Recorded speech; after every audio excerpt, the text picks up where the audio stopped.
Hola, buenas tardes a todos. Vamos con educación, el capítulo 11. Lo que vamos a ver aquí son esas perspectivas cognitivas sociales del aprendizaje y hablaremos sobre la motivación. ¿Vale? A ver si pasa. Bueno, empezaremos por la teoría cognitivo-social. La teoría cognitivo-social es la teoría de Bandura, ¿vale? Albert Bandura lo que demostró es que las personas pues pueden, como todos conocéis, por aprendizaje vicario, por aprendizaje por observación, ¿vale? Imitar a otras personas y aprender a partir de esos actos y las consecuencias que tengan los actos. Por lo tanto, él, porque aprendió, la historia es muy chula, todo lo que cuenta de sus padres, ¿vale? Como su padre superó pues esas dificultades de acceso a la educación y tal, y cómo él fue un aprendiz autodirigido y autorregulado, ¿vale? En un entorno en el cual se te pida o se te exija un poco, sea desafiante. Claro, si lo tienes todo muy fácil, pues no tienes necesidad de aprender, ¿vale? Pero si las cosas están con una dificultad media, no demasiado alta tampoco, pues uno tal. Entonces Bandura dice que nosotros deberíamos tomar el control de nuestro propio aprendizaje, que es un poco lo que actualmente estamos hablando del aprendizaje autodirigido, de esa construcción del aprendizaje, de esa capacidad de cada uno de ir pues creando un poco esa experiencia o ese desarrollo académico, ¿vale? Y de manera que no fuera una abstracción teórica, que no nos entrara o no acabáramos de construir como algo nuestro, ¿vale? Por tanto, él habla de eso, de luchar o de crear un interés, una lucha por conseguir. Él habla de ir más allá del conductismo. Bandura pone mayor atención a todo lo cognitivo y especialmente a las expectativas y creencias y en cómo todo eso influye también en el aprendizaje, ¿vale? Y por eso él lo llama la teoría cognitivo-social. También habla de esas influencias sociales por el aprendizaje vicario del que ya hemos dicho, ¿vale? Entonces hay un énfasis en que las personas nos sirven de modelos, que nosotros podemos ver a los otros hacer las cosas y eso nos sirve, pero que también tenemos nuestro propio pensamiento, unas creencias, pues a favor en contra nuestro, a favor en contra de aprender, a favor en contra, unas expectativas de lo que va a pasar, del resultado, una anticipación, ¿vale? De si hago esto, pues al final no voy a conseguirlo porque total, no sé qué. La autorregulación, en la cual yo soy el que dirige y decide lo que hace, las comparaciones y los juicios con los demás, ¿vale? Por lo tanto, tengo toda una parte social, aprendizaje social, pero también tengo toda una parte de propia cognitiva, ¿vale? Por tanto, ahí, aunque la parte más conocida es toda la parte vicaria de Bandura, estamos utilizando esa teoría cognitivo y social, ¿vale? Y se llama así. Hay un sistema dinámico de adaptación, el aprendizaje y motivación que los seres humanos tenemos para ir avanzando cuando nos lo proponemos. Entonces, él habla de esa causalidad triárquica recíproca, ¿vale? Que quiere decir que la persona, el ambiente y la conducta interaccionan e influyen, ¿vale? Entre ellos. Por lo tanto, esos factores personales, creencias, expectativas, actitudes, juicios, tal. El ambiente físico y social, dónde me muevo, con qué recursos, qué me exige ese mundo social, ¿vale? ¿Qué desafío me propone? Y las conductas, ¿vale? La innovación, las decisiones, lo que hago, cómo lo hago, se influyen entre sí. No uno tiene más poder que el otro, sino que están relacionados. Los factores externos influyen en factores personales del alumno y también todo lo ambiental, lo conductual, lo que se hace, lo que no se hace. Por lo tanto, no es que niegue el refuerzo tampoco, ¿vale? Ni nada de lo personal, evidentemente, porque él habla del esfuerzo. Entonces, aprender al observar a los demás es el aprendizaje por modelamiento. Se trata de eso, de que yo aprendo a hacer algo porque veo que los demás lo hacen de una determinada. Puedo aprender una conducta concreta, puedo aprender un detalle pues puedo aprender a cocinar algo pues viendo cómo mi padre cocina de pequeño, ¿no? Entonces veo cómo lo hacen, cómo se corta, cómo tal, y luego pues yo voy practicando. Entonces ahí tenemos que es importante el nivel del desarrollo del observador. Si yo estoy mirando algo y creo que puedo, pues voy a hacerlo, ¿vale? El estatus del modelo, no voy a copiar a cualquiera, es decir, no voy a copiar o imitar a cualquiera, voy a imitar a aquellas personas que creo que son competentes, capaces, que veo que lo hacen de una determinada manera y tal. Y aprendemos qué conductas son adecuadas para el individuo como nosotros, es decir, yo lo observo y veo cómo le va bien, cómo de bien le va haciendo esa conducta, ¿vale? Por tanto, también voy a observar la consecuencia que tenga. Si alguien hace algo y veo que le sale muy bien, pues a lo mejor yo me animo a imitar esa conducta. Si veo que le sale mal, pues igual pues no es una opción a imitar, ¿vale? Pues ahí tenemos que, si los observadores esperan que ciertas acciones de los modelos generen un resultado y evaluamos el método, el resultado, pues iremos a hacerlo, ¿vale? Entonces ahí tenemos qué tal. Los observadores, si tienen un alto nivel de autoeficacia, tienen más probabilidades de aprender de los modelos. Es decir, si yo pienso que yo voy a aprender, que yo puedo hacer esas cosas, pues tendré más tendencia a imitar modelos que si yo ya parto de que total yo, bueno, esto lo hace pues esto es muy difícil, yo no lo voy a poder hacer, pues entonces no habrá aprendizaje por modelo porque ya estoy negando el aprendizaje cuando pienso que eso para mí es muy difícil, ¿vale? Que es algo que solemos hacer, es, pero esto lo haces tú porque tú sabes no sé qué, no, perdona, Javier, ¿cómo lo has hecho? ¿Qué puedo hacer? ¿Lo puedo o no lo puedo hacer, ¿vale? Entonces ahí tenemos estrategias y efectos. Estado de desarrollo. Las mejoras por el desarrollo incluyen periodos de atención más largos y, por tanto, puedo procesar más información y mejorar a la hora de pues, seguir el modelo, ¿vale? Y hacer el desempeño. El prestigio y competencia del modelo. Hemos dicho, si yo tengo un modelo que es, wow, es que este es súper bueno porque lo hace así tal, pues yo lo invito tal, ¿vale? Las consecuencias vicarias. ¿Qué le pasa al modelo cuando hace esa conducta? Si le pasan cosas buenas, pues lo voy a hacer. Si no le pasan cosas buenas, pues no. Esas consecuencias vicarias también son las consecuencias que observamos, por eso se llaman vicarias, ¿vale? Expectativas de resultado. ¿Qué es probable que pase si desempeñamos ese modelo, eso que hemos aprendido por modelo? El establecimiento de metas, donde yo pongo la atención a aquellos donde yo creo que me van a llevar a alcanzar mis metas, donde yo creo llegar, ¿vale? Y el sentido de autoeficacia, que siempre va a influir en cualquier aprendizaje, ¿vale? Que es que yo piense que soy capaz de aprender o hacer esa conducta. Quizás no tan bien al principio como esa persona o como ese modelo, pero ¿por qué no? Entonces, eso es el sentido de autoeficacia. Si no hay sentido de autoeficacia, difícilmente también podremos aprender por modelos, ¿vale? Entonces, ¿cuáles son los elementos de ese aprendizaje? Pues la manera de ejecutar la conducta y lo que sucede depende de, uno, que atendamos, que veamos cómo lo hace la otra persona, que pongamos en atención en cómo realiza o hace una actividad, una habilidad total, luego que la retengamos, es decir, si yo no recuerdo la conducta que he visto hacer o no recuerdo los pasos que ha dado para hacerla o me los salto, pienso que claro que por ejemplo, hay gente que piensa que tú lo haces porque tú lo haces así rápido y no tal, sí, pero también he tenido que aprenderlo, he pensado y tal, por lo tanto, yo tengo que ser capaz de ver qué hay detrás de esa conducta para poder imitarla, ¿vale? Entonces ahí tenemos la retención, ¿vale? Mejora si uno va imaginándose haciendo eso. Voy a pensar, bueno, ¿cómo lo haría? ¿Y qué haría? ¿Y cómo se me ocurriría? Y no sé qué, ¿vale? Y la práctica siempre ayuda a recordar, ¿no? O sea, cuanto más practico, más recuerdo, más hábil me volveré, mejor lo haré. Es un proceso.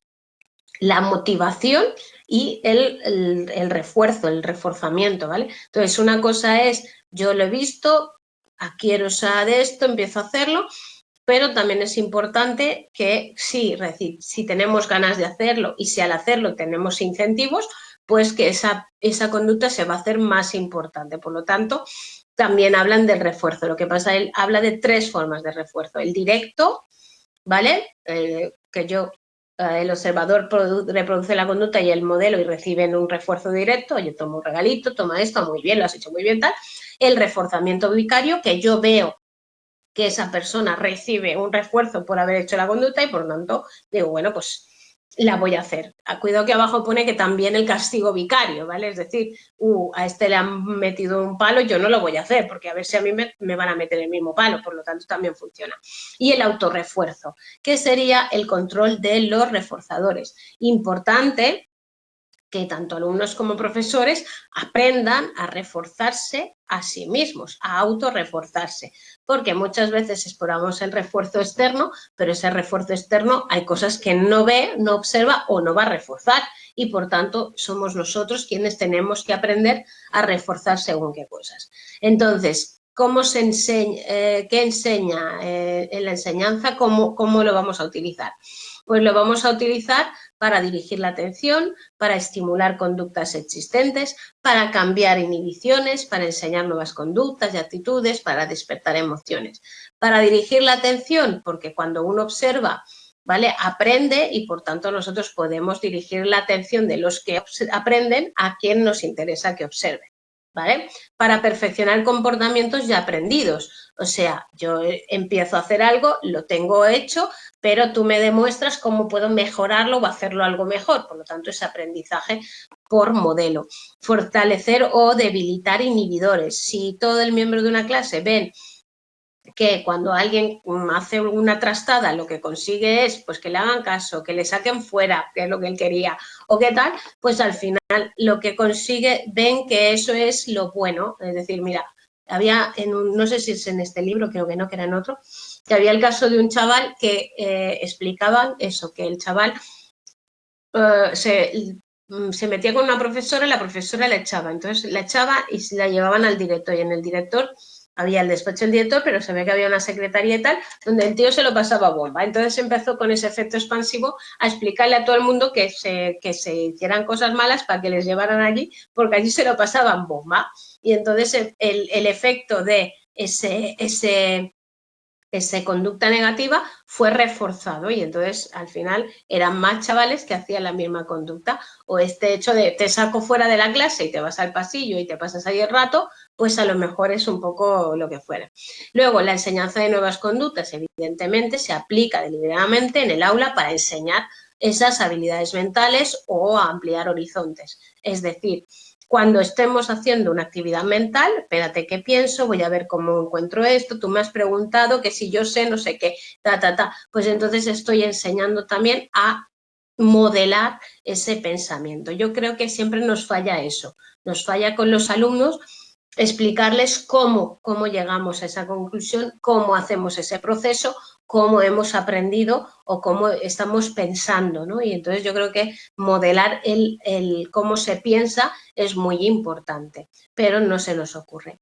Y activar las emociones, porque esos aprendizajes por observación, nosotros también desarrollamos reacciones emocionales ante situaciones que nunca han experimentado de manera personal. Es decir, yo veo que a ti te haces esto y te dan esto y te pones contento y tal, pues yo también, pues mira, tal, ¿vale? Entonces, escuchar y leer acerca de una situación también es una forma de observación y también se puede aprender, ¿vale? Entonces, tenemos ahí, y algunos ejemplos terribles son la imitación de asesinatos, ¿vale? Cómo se pueden imitar conductas positivas, pero también se pueden imitar conductas negativas, ¿vale? Porque la conducta puede ser elegida por la persona y, como hemos dicho, pues una persona puede no tener una conducta negativa por hacer algo malo e incluso aunque haya una consecuencia negativa, es más llamativa y refuerza por sí misma. Usos. Hay que modelar conductas y actitudes, es decir, si yo tengo que enseñar una lección a alumnos, tengo que ser, y quiero que ellos se entusiasmen, tengo que entusiasmarme. Si quiero que ellos realicen unas tareas de mentales tal, tengo que hacerlas yo, tengo que ser el modelo.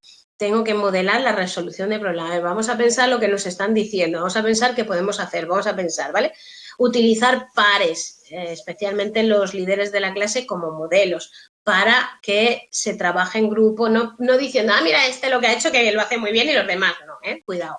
Pero no, vamos a juntar a estos dos para que ellos se hablen y se cuenten y a ver cómo avanzan y a ver cómo estudian y estas cosas.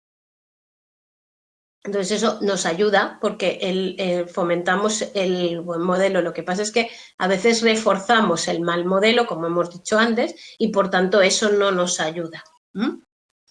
Vale, parece que se atasca. Ya. Bueno, hoy no va muy fino el sistema, ¿eh? Vale.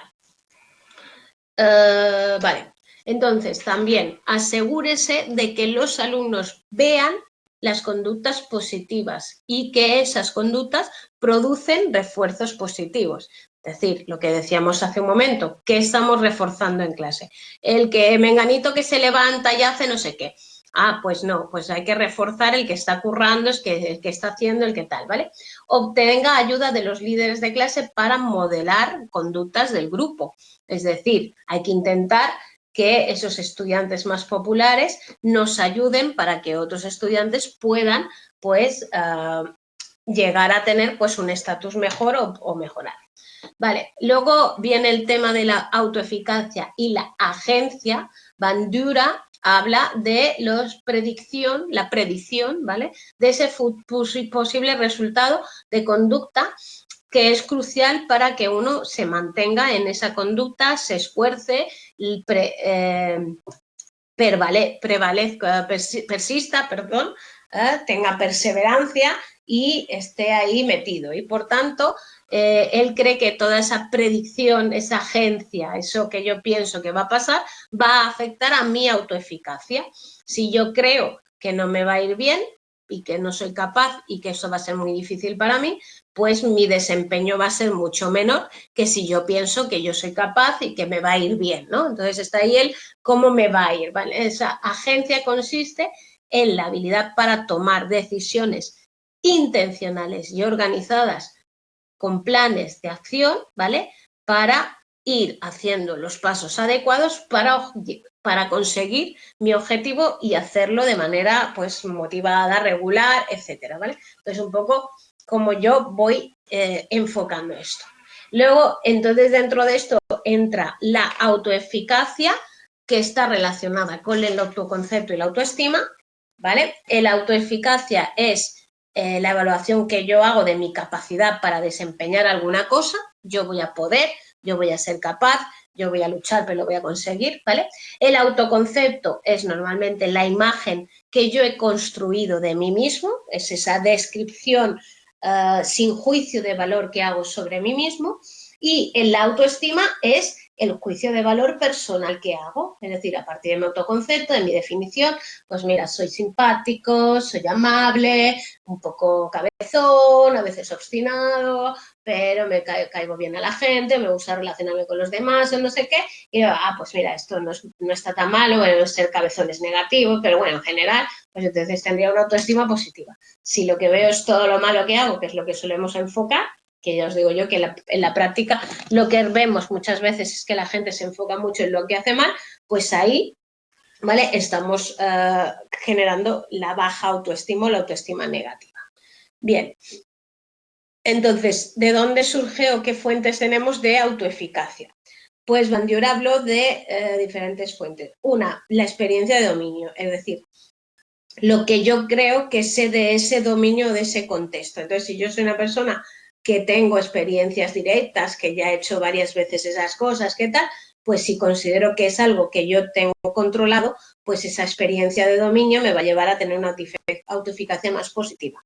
La activación fisiológica o emocional, ¿vale? Es decir, el nivel de activación, dice Bandura, afecta a la eficacia, porque si para hacer una tarea me siento muy ansioso, muy preocupado, eso va a hacer que yo piense que no soy tan capaz como si yo me siento más cómodo o mentalmente más preparado, ¿vale?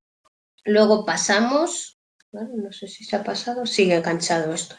Bueno, ya habéis visto que las diapositivas han quedado ahí y yo sigo por otro lado, ¿vale? Las experiencias vicarias, ¿vale? ¿Por qué? Porque yo veo que a los demás les sale bien, veo los logros de los demás y eso me puede llevar a, si estoy identificado con el modelo, si veo que el modelo va mejorando así como va haciendo, si veo tal, pues que yo también me lance a ir haciendo esas cosas, a ir mejorando.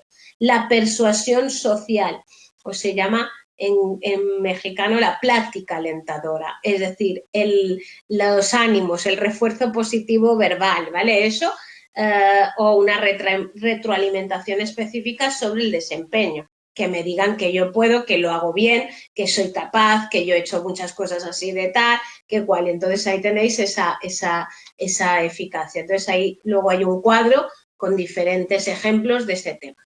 Entonces, autoeficacia en el aprendizaje y en la enseñanza, qué susto, me ha dado este chisme ahora, ¿vale? Como os podéis imaginar, si yo tengo un alto nivel de eficacia, pues voy a tener más esfuerzo y más perseverancia ante las adversidades y las cosas que no vayan del todo bien. Y por tanto voy a trabajar más, voy a seguir, voy a buscar, voy a insistir. Por lo tanto, a la hora de aprender y también de enseñar, va a ser bueno. Ya hablábamos del sentido de eficacia de los profesores.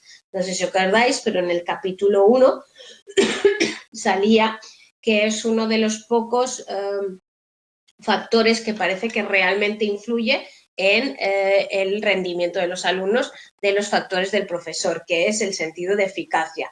¿Por qué? Porque esas personas se ponen metas más elevadas, sienten miedo al fracaso, buscan estrategias nuevas, ¿vale? Y por tanto va a mejorar pues todo lo que sea la motivación, etcétera, incluso cuando se sobreestima la eficacia. Es decir, yo puedo creer que soy demasiado bueno, pero incluso creyendo en falso que soy demasiado bueno, eso puede afectar a que yo mejore, ¿vale? Porque al final, si yo soy optimista y creo que va a salir bien y tal, pues a lo mejor me cuesta un poco más, le tengo que dedicar más horas, tengo que buscar más información, tengo que hacer más tiempo, pero me puede salir bien, ¿no? Entonces ahí tenemos que el mayor nivel de autoeficacia se relaciona con el rendimiento más alto, ¿vale? Y que las investigaciones demuestran que el desempeño, ¿vale?, en la escuela mejora si los ayudamos a nuestros estudiantes a sentirse más autoeficaces, ¿vale? Porque ¿cómo? Adoptan pues unas metas más a corto plazo, utilizan estrategias para aprender diferentes, también si reciben una recompensa en base a logros van a intentar pues ser más partícipes, más activos, ¿vale? Y por tanto, eso serían las clases que a veces da un poco envidia, que dices, ¿cómo hace este profesor para que la gente cuente y hable y participe y tal? Pues porque está generando ese sentimiento de autoeficacia. Si yo hago un comentario y recibo bueno, sí, pero no sé qué o tal, pues entonces me estás cortando y no voy a ser tan participativo. Entonces, ¿cómo fomentamos eso? Uno, vayamos viendo el progreso, qué has mejorado, veamos ese nivel de desarrollo del estudiante. Si es necesario, hagamos algo más fácil para potenciar que él haga algo luego más difícil.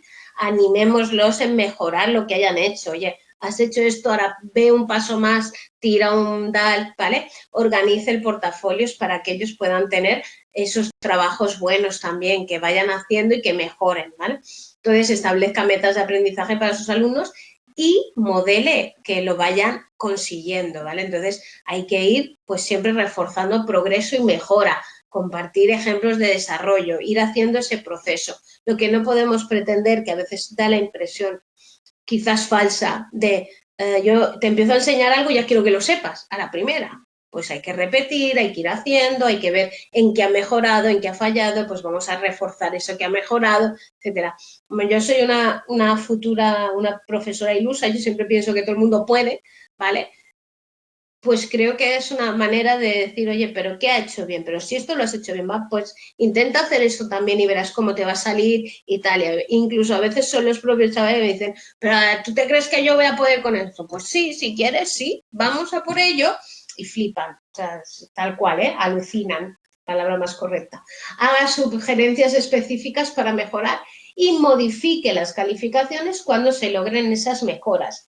Es decir, claro, aquí estaríamos entrando en un terreno un poco espantoso, un poco terrible, pero de verdad no somos capaces, que esa es un poco la dificultad que tenemos, de decir que si alguien parte de aquí y llega aquí, ¿vale?, ha mejorado mucho más que alguien que parte de aquí y llega aquí, ¿vale? Entonces, claro, a veces como empezamos con los chicos que van más retrasados, es que va muy retrasado tal, bueno, pues a ver hasta dónde llega, vamos a ir avanzándolos, ¿vale?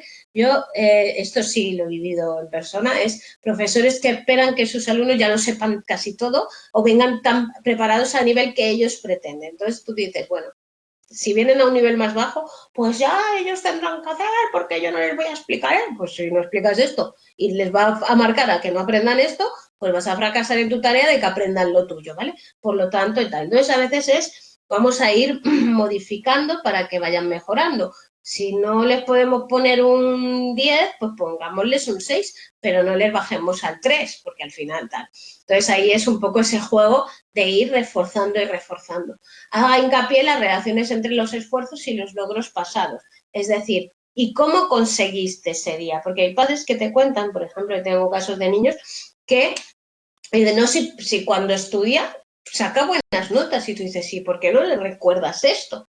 Porque se le recuerda mal a veces, ¿vale? También eso es así. Entonces es verdad que yo insisto en hacer ver a los chavales, a los que tal, el positivo, lo que han hecho, ¿no? Entonces, algo que yo hago, claro, yo aplico todas estas cosas o intento dentro de los límites, es llamar a los alumnos cuando lo hacen bien, a la orientadora, al servicio de orientación. Entonces, llamar a los alumnos cuando lo hacen bien y tenerles y hacer texto, decir, oye, me han dicho que has aprobado, tal, vente a hablar conmigo, oye, ¿cómo lo has hecho? ¿Y qué tal? Pues fíjate, ya has estudiado, sí, no sé qué y tal. Y es un poco, pues eso, señores, es reforzar ese positivo para aumentar la autoeficacia, ese sentimiento de que ellos pueden, ¿vale? El sentido de eficacia de los profesores, como ya decíamos, es la creencia del profesor de que puede incluso enseñar a los alumnos más difíciles, ¿vale? Y esos profesores pues van a estar más motivados, van a proponer más cosas, van a cambiar más, van a ser más, van a pues explicar de maneras diferentes, van a tener una expectativa positiva de los alumnos, etcétera, etcétera, ¿vale? Entonces, que el profesor tenga un alto nivel es bueno o es malo, ahí tenéis un punto contrapunto, ¿vale? Entonces, punto, es mejor un alto nivel de eficacia que uno bajo, ¿vale? Y ahí tenéis a nivel de eficacia, los profesores se relacionan con resultados positivos, lo hemos dicho, son más entusiastas, pasan más tiempo enseñando, se muestran más abiertos a ideas novedosas, están más dispuestos a experimentar y hacer cosas nuevas, son más proclives a utilizar pues, métodos más difíciles de utilizar, son menos probabilidad de utilizar métodos sencillos, menos propensos a criticar a los estudiantes, que eso es muy importante, más perseverantes para que el estudiante pueda aprender, selecciona estrategias más dirigidas al estudiante, no solo aquellas que sirvan para mejorar el currículum, ¿vale?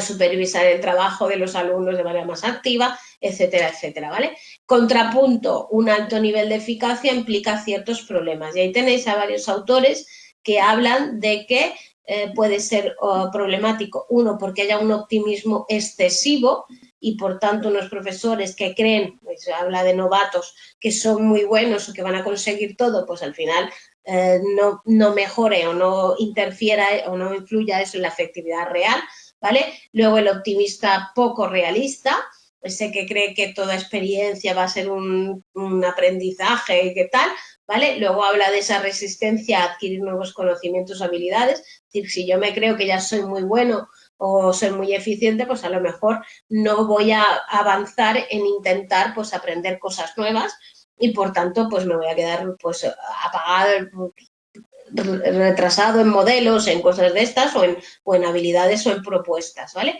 Exceso de confianza podría provocar que el profesor se rinda con rapidez en algunos casos, es decir, yo me creía que iba a hacer todo tan rápido y tan bien que al final me canso y eso va en contra mía, ¿vale?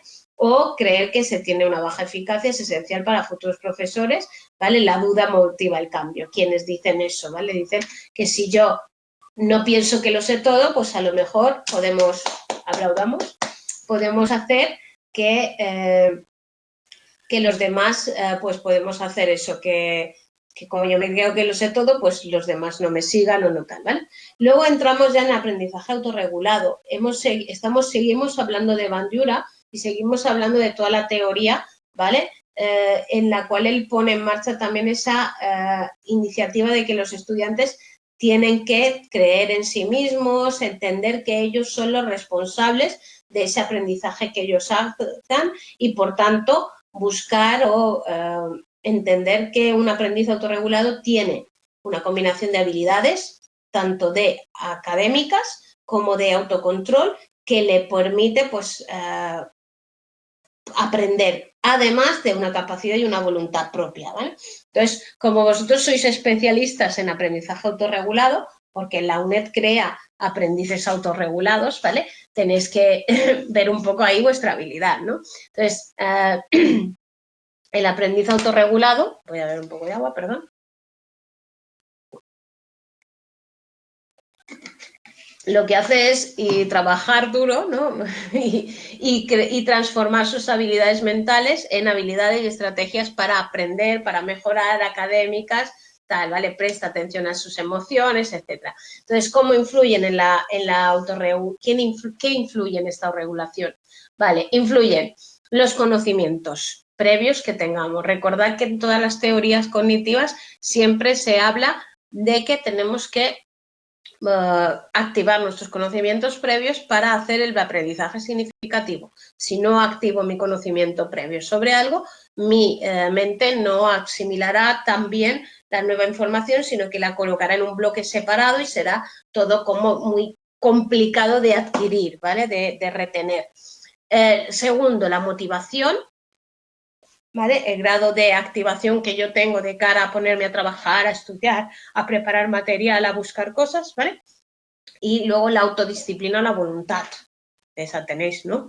Vale, vamos con ello. Conocimientos, necesidad de tener de conocimientos acerca de sí mismos, de cómo yo aprendo, cómo yo sé, cómo soy capaz de conocerme a mí mismo y de mi forma de aprender. Y también pues saber bastante sobre lo que estoy estudiando, ¿vale? Cómo yo realizo mis aprendizajes, distintos métodos, saber que aprender resulta fácil, ¿vale? Y que los conocimientos rara vez son absolutos, que hay que seguir, si no, no hay autoaprendizaje. Es decir, si yo me quedo con que, bueno, yo aprendí una cosa hace 10 años y ya está, eso es lo que hay, ya no hay nada más. Pues entonces no evoluciono y no mejoro, ¿vale?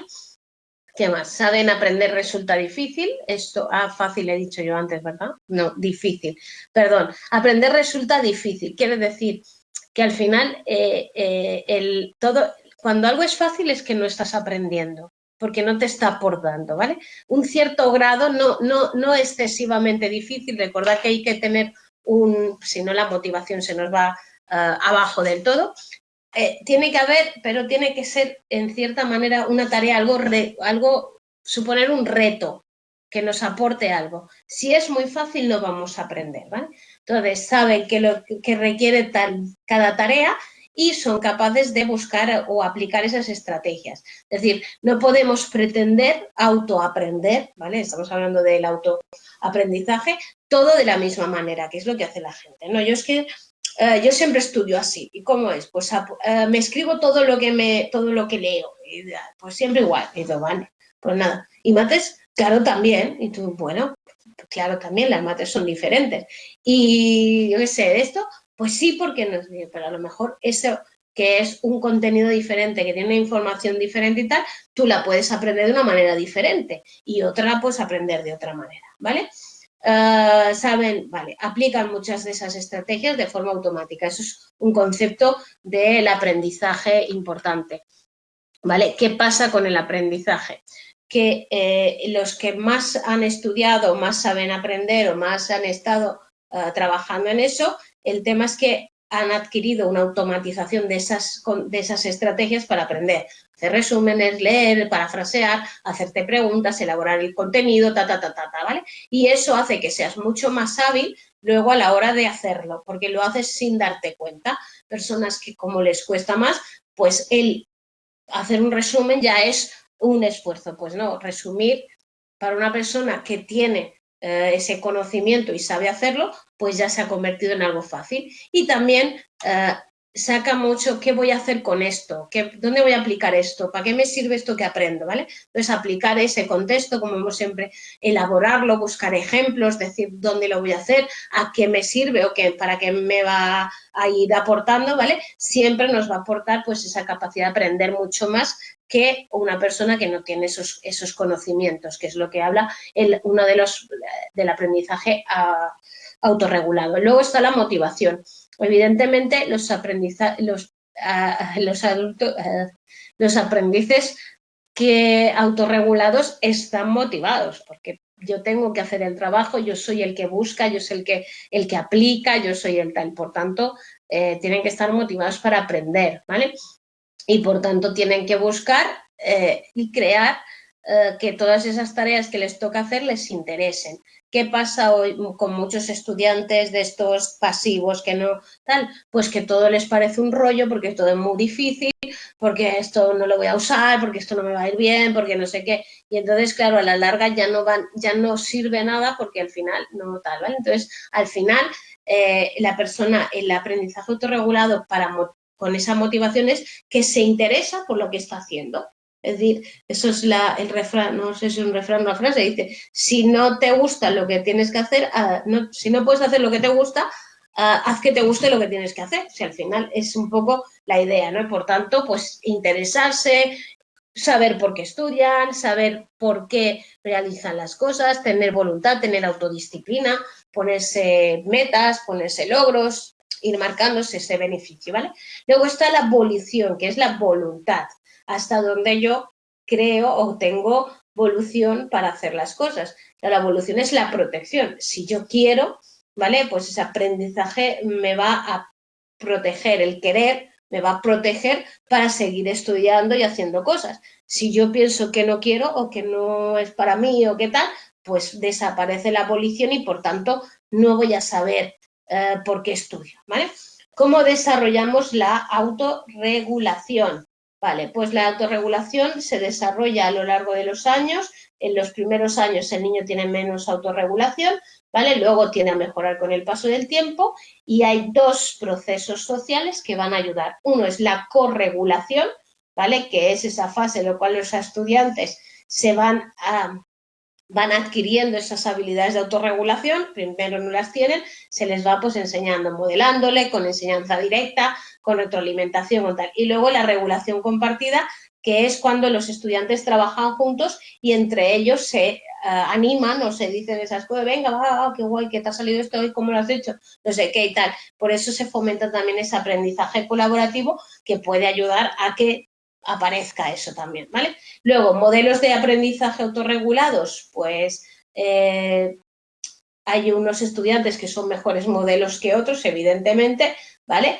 Luego, estos modelos teóricos hablan de establecer metas, de motivar al esfuerzo, de intentar aportar a los alumnos esa capacidad de realmente autorregular su aprendizaje, ¿vale? Entonces ahí tenéis el modelo de Phil Winnie y Alison Hadwin, ¿vale? Que hablan de esa creencia de que los aprendizajes son agentes y que controlan y por tanto se les enseña pues eso, ejercer de esa manera autorregulada, ¿vale? Análisis de la tarea, establecer unas metas, diseño de planes para conseguir esas metas, regular su propio aprendizaje, ¿vale? Supervisando y teniendo ese control metacognitivo que al final es lo importante, ¿vale? Luego tenéis un ejemplo de aprendizaje autorregulado de Barry Zimmerman, ¿vale? Donde él habla de preparación, ejecución y reflexión, ¿no? Fase 1, preparación. Tengo que establecer las metas, tengo que hacer el plan, la estrategia de lo que voy a poner, de lo que voy a estudiar, tengo que motivarme, ¿vale? Fase 2, ejecución, empiezo a hacerlo, ¿no? Tengo esa estrategia voluntad de autocontrol voluntario, voy haciendo, voy a andar con las mejamares, con las estrategias de memoria, con el resumen, enfocando la atención y tal. Y por último, la reflexión, según la cual pues tengo que reflexionar sobre lo que ha sucedido, sobre lo que he aprendido, sobre cómo lo he aprendido, a fin de poder desarrollar esas habilidades y poder fomentarlas para posibles ocasiones, pues poder utilizarlas, ¿vale? Entonces, tanto uno como otro modelo que acabamos de decir, el de Zimmerman y el de Winnie Hadwin, siempre buscan esa naturaleza cíclica del aprendizaje autorregulado, es decir, hago y aprendo lo que hago, superviso, aprendo de lo que hago, ¿vale? Y entonces siempre de un aprendizaje de una experiencia de aprendizaje, surge más aprendizaje autorregulado, porque como yo me baso o me fijo en lo que he hecho, aprendo de lo que he hecho, valoro y entonces mejoro, ¿vale? Entonces es cíclico. Luego siempre hay que establecer metas adecuadas. Si me equivoco en la meta, en el objetivo a donde quiero llegar, pues entonces llegaré a otro sitio y no estaré contento, entonces tampoco estar, o a lo mejor me pongo una meta muy alta y entonces ya me rindo porque me he bloqueado, me he parado porque no me he motivado para conseguirlo, ¿vale? Cuidado que la motivación está, que si pones demasiado alto el listón, ¿vale? No llegas, y ese no llegar pues acaba afectándote para no querer luchar para llegar, ¿vale? Es un poco esa idea.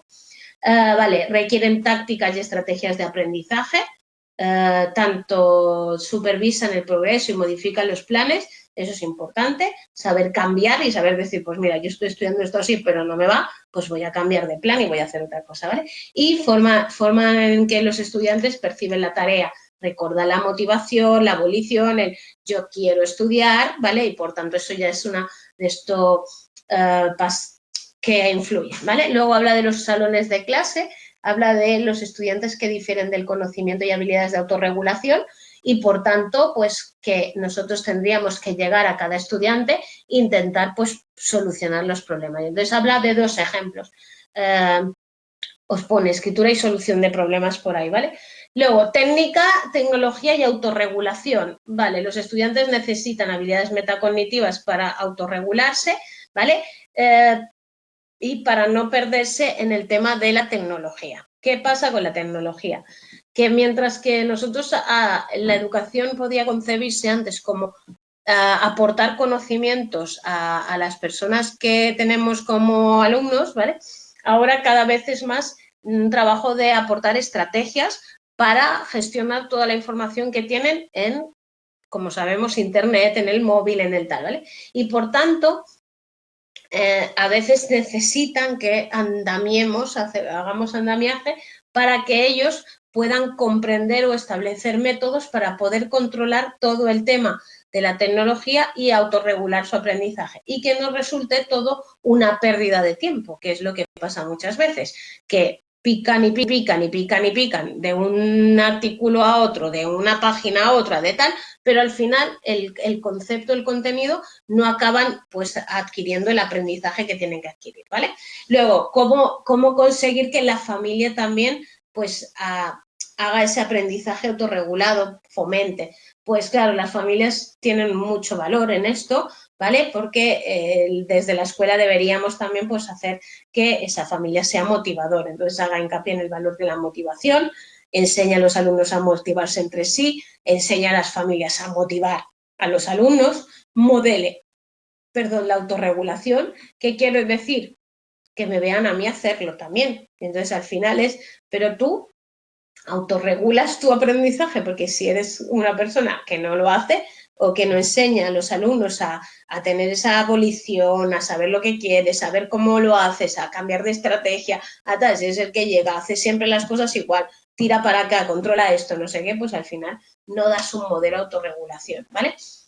Convierta a las familias en fuentes de ideas de buenas estrategias, ¿vale? Es decir, enseñar a los padres, por ejemplo, os pone ahí, cada mes vamos a hacer una estrategia nueva, pues este mes vamos a aplicar los resúmenes, el mes que viene vamos a aplicar el que el niño se explique las cosas y él tiene que tal, o que os enseñe un dibujo y os lo da tal, ¿vale?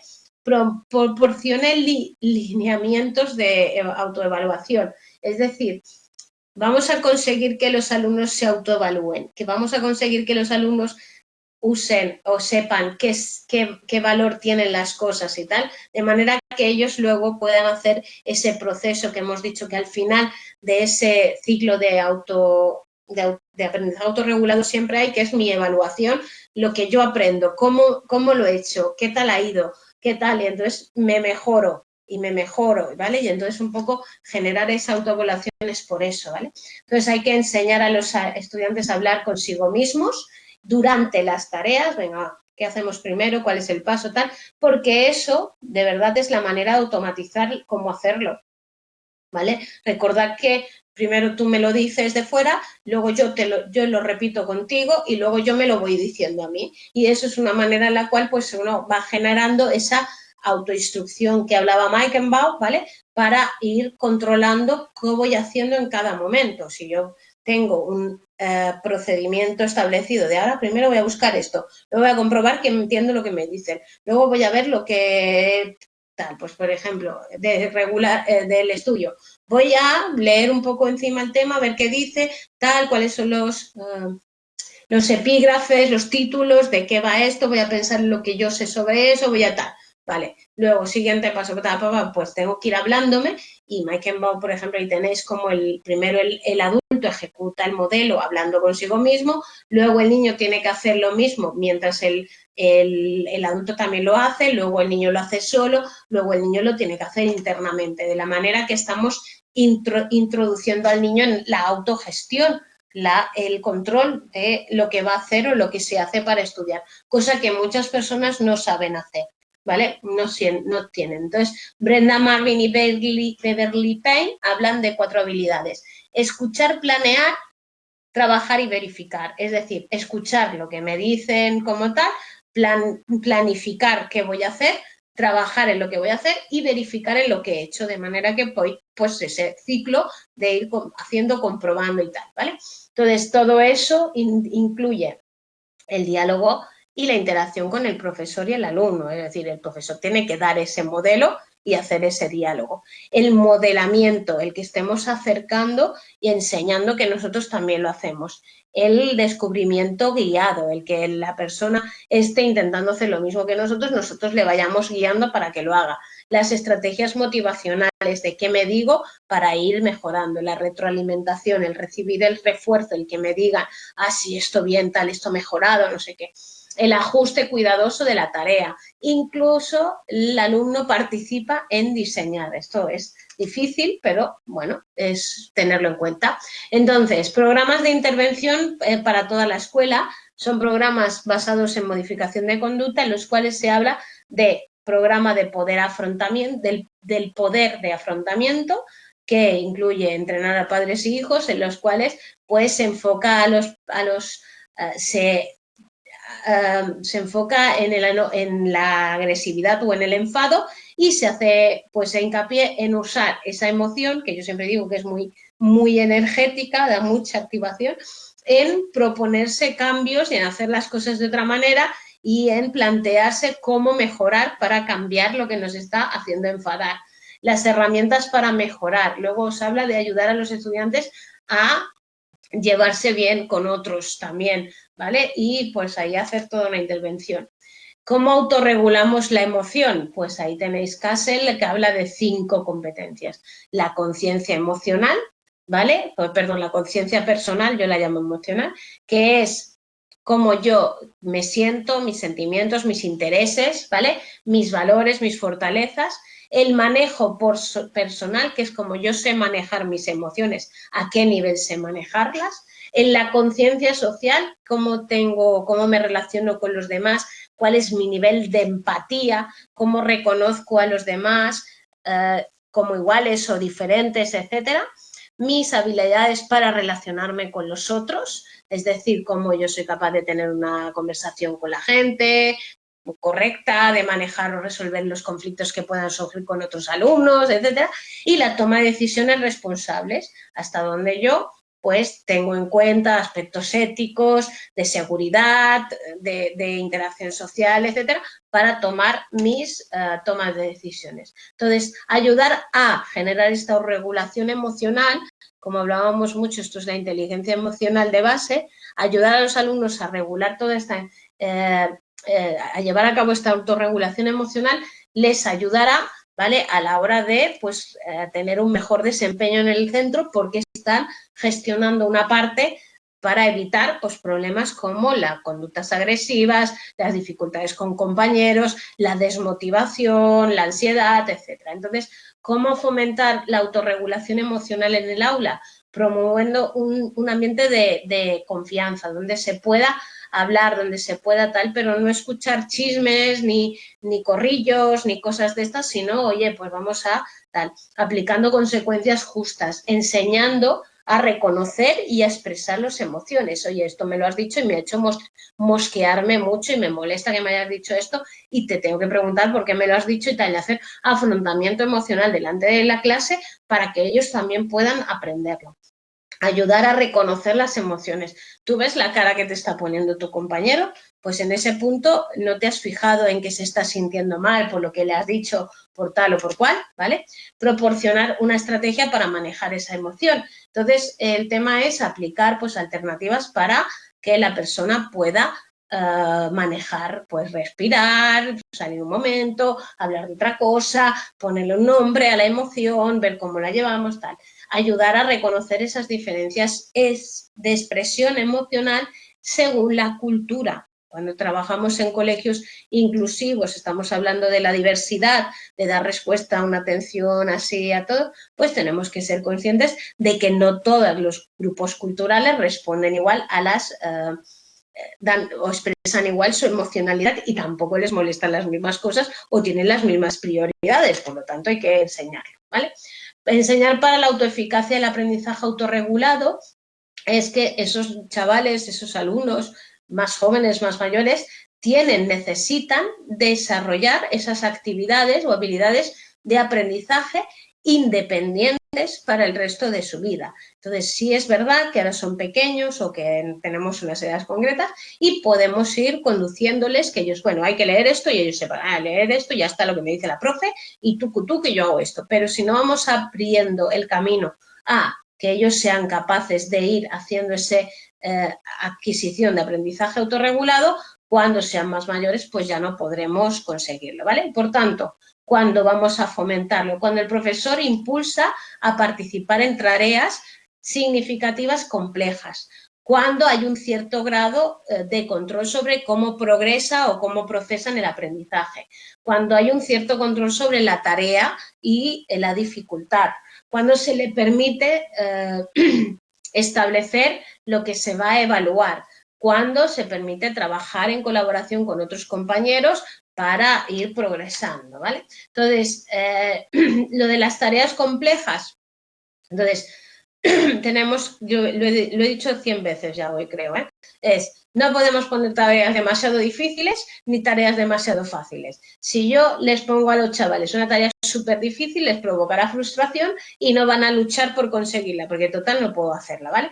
Por lo tanto, hay que investigar y ver hasta dónde una tarea realmente va a ser un desafío para mis alumnos y hasta dónde al final estoy bloqueando el aprendizaje y no voy a ayudar por mucha dificultad que les ponga. Y hay personas que siguen considerando que tiene que ser muy difícil para que les vaya muy mal a todos, para qué tal. Y la realidad es eso, que al final hay que buscar tareas complejas, pero que no puedan tampoco bloquearnos a los alumnos, ¿vale? Que puedan hacerlo. ¿Cuánto control?